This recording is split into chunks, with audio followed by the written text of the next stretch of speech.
ఆ ఆలయం అమరశిల్పి జక్కన్ అంటారే, ఆ జక్కన్ని పిలిపించి నిర్మాణం చేశారు.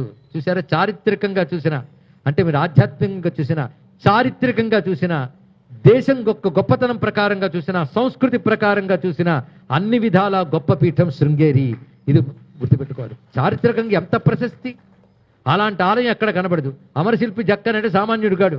అందులో విద్యాశంకర ఆలయమే శ్రీచక్రాకారంతో ఉంటుంది, నవావరణలతో ఉంటుంది, అనేక దేవతామూర్తులు ఉంటాయి. ప్రతి స్తంభం వెనకాల ఒక శాస్త్రం ఉంటుంది. మేషాది రాసులన్నీ అక్కడ స్తంభాల రూపంలో ఉంటాయి. పైగా అద్భుతమైన శిల్పకళా సౌందర్యం, ప్రధానికి ఒక శాస్త్ర ప్రమాణం. అంత అత్యద్భుతమైన ఆలయ నిర్మాణం చేసి అక్కడ గురువులకి ఒక సన్నిధానం ఏర్పాటు చేశారు మహానుభావుడు. ఇక్కడ ఆ విధంగా పీఠం ఏర్పడింది. ఇక్కడ ఇది మనం తెలుసుకుంటున్న అద్భుతమైన విషయం. ఇక్కడ అంటే ఇది చరిత్ర. భారతీ తీర్థుల వారు నిర్మాణం చేసినటువంటి విద్యాశంకర మందిరం. ఇక్కడ నుంచి మనం నమస్కారం చేసుకుందాం. అక్కడ దివ్యశక్తి ఉంటుంది. ఆ తర్వాత భారతీ తీర్థుల వారి ఉత్తరాధికారి కనుక ఆయనే పీఠాధికారిగా ఉన్నారు. తర్వాత భారతీకృష్ణ తీర్థుల వారు తన శరీరం త్యజించిన తర్వాత పీఠాధిపతిగా వచ్చిన వారు ఆయన అన్నగారైన విద్యారణ్యుల వారు పీఠాధిపతికి వచ్చారు. 12వ పీఠాధిపతి. ఆయన పీఠాధిపతి కాకముందే కాశీనగరంలో తపస్సును ఆచరించి ఎందరినో తరింపజేశాడు. ఆయన చరిత్ర అద్భుతం. తిరిగి ఆయన వచ్చి హంపి వద్ద ఉన్నటువంటి క్షేత్రంలో ఆ పర్వతంపై తపస్సు చేశారు, విరూపాక్ష సన్నిధిలో. ఆ సమయంలోనే ఆయన వద్దకు ఒక ఇద్దరు వస్తే, అది కూడా అన్యమతంలోకి మారిపోయినటువంటి ఒక హిందువులు ఇద్దరు వస్తే, వాళ్ళని పెట్టి అద్భుతమైన హిందూ సామ్రాజ్య స్థాపన చేసిన మహానుభావుడు.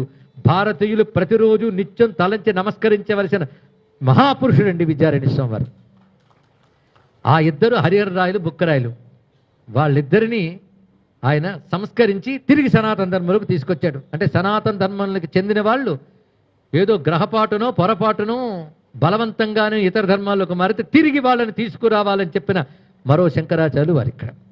అయితే శంకరాచార్య కాలంలో భారతదేశంలో వచ్చినటువంటి అవేదిక మతాలని మాత్రమే ఆయన ఖండించుకుంటూ వెళ్ళారు. అప్పుడు భారతదేశంలో ఈ మహానుభావుడు ఇతర దేశాల నుంచి ఈ దేశానికి వచ్చిన దుర్మతాలను కూడా పారద్రోలి ఆయన స్థాపన చేశాడు. అయితే ఖండించా అంటే ఆ మతాలను ఖండించడం కాదు. ఆ మాటకు వస్తే ఆదిశంకరులు పెట్టి ఖండించలేదు.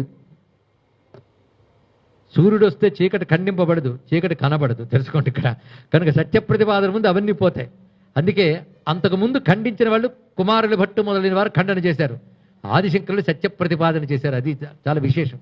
అందుకే విద్యారణ్యుల వారు తత్పూర్వ మతాలను ఖండించలేదు, ఈ దేశంలోకి వచ్చేసిన ఇతర మతాలను ఖండించలేదు అని కొందరు అంటారు. కానీ ఆయన ప్రతిపాదించిన సర్వదర్శన సమన్వయం మొదలైనటువంటి గ్రంథములు సామాన్యములు కావు.